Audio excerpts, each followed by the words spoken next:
Hey guys, it's BuRGeRLoLss here, and today I'm going to be talking about how a float value determines the price of a skin. Why did I make this video all of a sudden? Well, all I can say is stay tuned to find out. So what is a float value? A float value is basically the rate of wear on a skin. In other words, how used is a certain skin. For example, let us take a look at the AK-47 Elite build. As you guys can see, there are factory new, minimal wear, field tested, well worn, and battle scarred. I think I'm pretty much stating the obvious here. Now let us take a look at the float value. Basically, what this whole thing means is that the higher your float value, the more used your skin is. These are all basics. Now let's hop into the fun stuff. I'm pretty sure you guys have heard about trade-ups. If you have heard about it, I'm assuming you guys know how it works. But do you know the formula of how to obtain the desired float of outcomes when doing trade-ups? If you guys don't know how, this is how you would know. Take a look at this picture right here. This is the picture of the formula of how you can use it to obtain the desired float value of an outcome. So let's say, for example, if I want to obtain the M44 Global Offensive in a factory new condition, I would need to use the industrial skins from the control collection. The range of the factory new M4A4 Global Offensive is between 0.00 and 0.07. If I were to pick 0.7 because that's just my desired float, I would have to use 0.07 to subtract or to minus the lowest possible float value of the skin,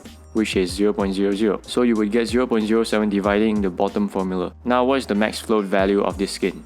It's 0.7, and you have to use 0.7 to minus the lowest possible value, which is 0.00, and you would get 0.7. Now all we have to do is to use 0.07 to be divided by 0.7, and you would get 0.1. After calculating all of these, basically what this value means is that you need to have 10 industrial skins that is lower or equal to the value of 0.1, so that you can obtain the M44 in the factory new condition. Now to prove it, here are my inputs, and here are my outcomes as well as my average float value of the 10 input skins, which is less than 0.1, as you guys can see. And I will have the factory new M44 Global Offensive as my outcome. So right now, do you guys remember about the second latest video I posted the other day, which is this video in the right hand corner? I said that the price range between the consumer skins and the industrial skins is really low. That's because it's easier to obtain the factory new condition. How is that so? Well, I figured it out from the formula that the lower your max possible value is, the easier you can obtain an outcome in the factory new condition. As you guys can see, the dual Berettas switchboard, the max possible float value is 0.65, which means, using the formula, you need 10 skins that are below the float value of 0.10769237, and in comparison, the price range of the industrial skins and the mil-spec skins from the control collection is way higher. So does that mean it's harder to obtain the mil-spec skins in a factory new condition? Answer is yes, because the maximum possible value of the factory new M4A4 Global Offensive, for example, is 0.7, and by using the formula, we get the max float value of input, which is 0.1. Comparing the max float value of these two, there is a slight difference between 0.10769237 and 0.1. That means there is just more range and easier to obtain skins that adds up to that max float input in comparison to 0.1. So now that leaves a question in your mind. Does that mean I was wrong in my second latest video? Kind of, but my point still stands, that there is just so much more return when doing trade-offs with the industrial grade skins. The float value 0.10769237 and 0.1 doesn't have as much difference than I thought it would be. Hopefully you guys are enlightened by this analysis. So